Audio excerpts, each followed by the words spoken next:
Shankarpally Damodar, Kakatiya university joint action committee convener.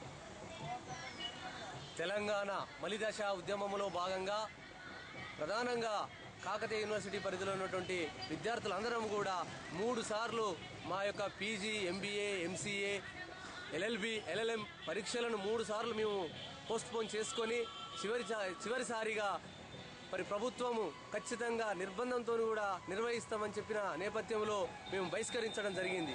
మరి ఒక పక్క విద్యార్థులు జీవితాలను పక్కకు పెట్టుకొని పరీక్షలను కూడా మేము బహిష్కరించి ఉద్యమాలు చేస్తున్నటువంటి క్రమంలో తెలంగాణ ప్రాంతానికి సంబంధించినటువంటి కాంగ్రెస్, తెలుగుదేశము ఎమ్మెల్యేలు, ఎంపీలు మరి వాళ్ళ పదవులను దగ్గర పెట్టుకొని మరి ఢిల్లీ, హైదరాబాదు రాజధానిలో ఏసీలలో ఉంటూ తెలంగాణ ప్రజల అష్ట కష్టాలను పక్కకు పెట్టి ఈ ప్రాంత ఓట్లతోని గెలిచి ఈ ప్రాంత నీరు తాగుతూ ఈ ప్రాంతంలో తిండి తింటూ ఈ ప్రాంత ప్రజల కష్టాలను గుర్తించకుండా స్వార్థపూరితంగా వ్యవహరిస్తూ తెలంగాణ ఉద్యమాన్ని నీరుగార్చే ప్రయత్నం చేస్తున్నారు.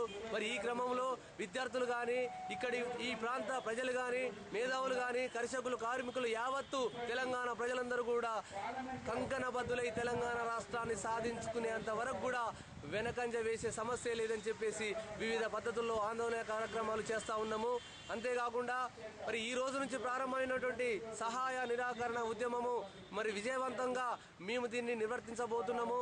ఈ యొక్క సహాయ నిరాకరణ ఉద్యమంలో ప్రధానంగా కరెంటు బిల్లులు చెల్లించకపోవడము, బస్సుల్లో ప్రయాణం చేసేటప్పటికీ టికెట్ తీసుకోపోకుండా మరియు ట్రైన్లో కూడా టికెట్ తీసుకోపోకుండా ఇలా రాష్ట్ర ప్రభుత్వానికి గండిపడే ఆర్థిక ఖజానాకు గండిపడే విధంగా ఈ యొక్క యావత్తు తెలంగాణ ప్రజలందరినీ సమాయత్తం చేయాల్సి మా యొక్క బాధ్యతగా ఉంది.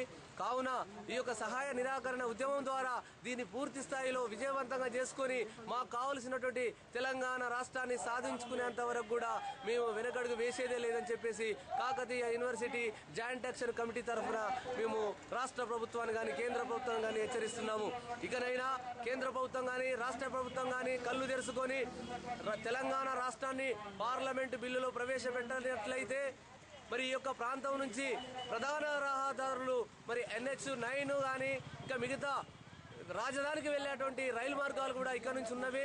మరి మునుముందు కూడా మేము చాలా అయితే మరి కేంద్ర ప్రభుత్వం నుంచి కూడా రీసెంట్ గా ఒక మాట తెలిసింది.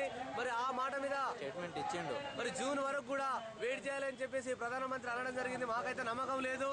అది క్లియర్ గా పార్లమెంటు సమావేశాల్లో స్పష్టమైన హామీ ఇస్తే తప్ప లేదంటే ఉద్యమాల నుంచి మేము వెనకడుగు వేసే సమస్య లేదు.